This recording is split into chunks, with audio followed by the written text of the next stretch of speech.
ہمارے حضرت والا حضرت مولانا مسیح خان صاحب قدس اللہ تعالیٰ سرہ حضرت حکیم الامت، لوگوں کو جو پریشانی لاحق ہے وہ یہ ہے کہ لوگ یا تو ماضی کی فکر میں پڑے رہتے ہیں کہ ماضی میں مجھ سے کیا ہوا، کیا غلطیاں ہوئیں، کیا گناہ ہوئے، ان کی فکر میں پڑے رہتے ہیں، مایوس ہو جاتا ہے، اور آگے کے لیے سوچتا ہے کہ یا اللہ میں آئندہ کیسے ان گناہوں سے نجات پاؤں گا اور کس طرح میں اللہ تعالیٰ کے سامنے پیش ہوں گا، مستقبل کی فکر میں پڑا رہتا ہے۔ حضرت فرماتے ہیں یہ بہت بڑی غلط بات ہے کہ آدمی ماضی اور مستقبل میں گم رہے۔ بن کر آپ کی بارگاہ میں حاضر ہوں، ماضی میں مجھ سے اتنی غلطیاں ہوئی ہیں، اے اللہ اپنے فضل و کرم سے مجھے معاف فرما دے۔ یہ ایک مطلب ماضی کے بارے میں تو بس اتنا کر کے فارغ ہو جائے، اور اگر سچے دل سے یہ کام کیا تو انشاءاللہ سب معاف ہو جائے گا، سارے ماضی پر خط تنسیخ پھر جائے گا۔ اللہ تبارک و تعالیٰ کی رحمت ایسی ہے کہ تائب من الذنب کمن لا ذنب لہ، گناہ سے توبہ کرنے والا ایسا ہو جاتا ہے جیسے کہ اس نے گناہ کبھی کیا ہی نہیں تھا۔ تو ماضی کا قصہ کیوں روتے پھرتے ہو کہ ماضی میں مجھ سے یہ ہو گیا، ماضی میں مجھ سے یہ ہو گیا؟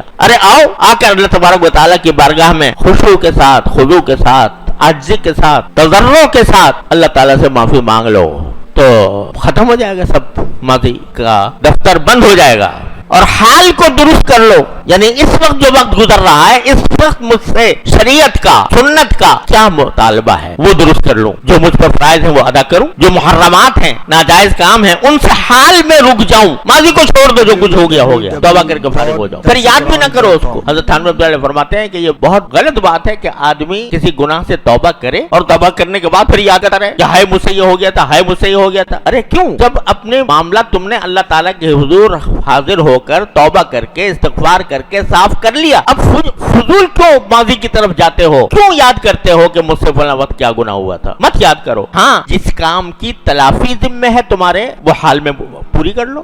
اگر کسی کا حق مارا ہے، حق ادا کر دو۔ اگر کوئی نمازیں رہ گئی ہیں، نمازیں قضا کر لو۔ روزے رہ گئے ہیں، روزے قضا کر لو۔ ماضی کا قصہ ماضی کے ساتھ چھوڑ دو، اللہ تعالیٰ کی بارگاہ میں توبہ کر کے استغفار کر کے معافی مانگ کہ تم فرما بردار ہو۔ حال کو درست کر لو۔ حال کو درست کرو گے، حال کو درست کرنے کیا معنی ہے کہ اس وقت دیکھو مجھ سے کیا مطالبہ ہے۔ نماز کا وقت ہے، نماز پڑھ لو۔ گھر والوں کے ساتھ تمہیں جانا ہے تو جو ان کے حقوق ہیں وہ ادا کر دو، دوستوں کے حقوق ہیں وہ ادا کر دو، پڑوسیوں کے حقوق ہیں وہ ادا کر دو۔ حال میں جو کچھ مطالبہ ہے اللہ تبارک و تعالیٰ کی طرف سے وہ پورا کر دو۔ اس طرح فرما برداری کا مظاہرہ کر لو ابھی، تو پھر ماضی کا بھی قصہ پاک اور مستقبل ہو جائے، پھر معافی مانگ لو، پھر توبہ کر لو، پھر اللہ سے کہہ لو یا اللہ مجھ سے پھر ہو گیا، اپنی رحمت سے مجھے معاف کر، پھر دوبارہ عزم تازہ کر لو، نہیں اب نہیں کروں گا۔ تو یہ اپنی اصلاح کا اور اس بات کا کہ میں ہر وقت موت کے لیے تیار رہوں، اس کا نسخہ یہ ہے۔ حال کو درست کرو، اور جہاں کہیں غلطی ہو جائے فوراً اللہ تعالیٰ کے حضور حاضر ہو کر معافی مانگ لو۔ سوشل میڈیا پر سب سے قدیم اور سب سے ریلائبل برانڈ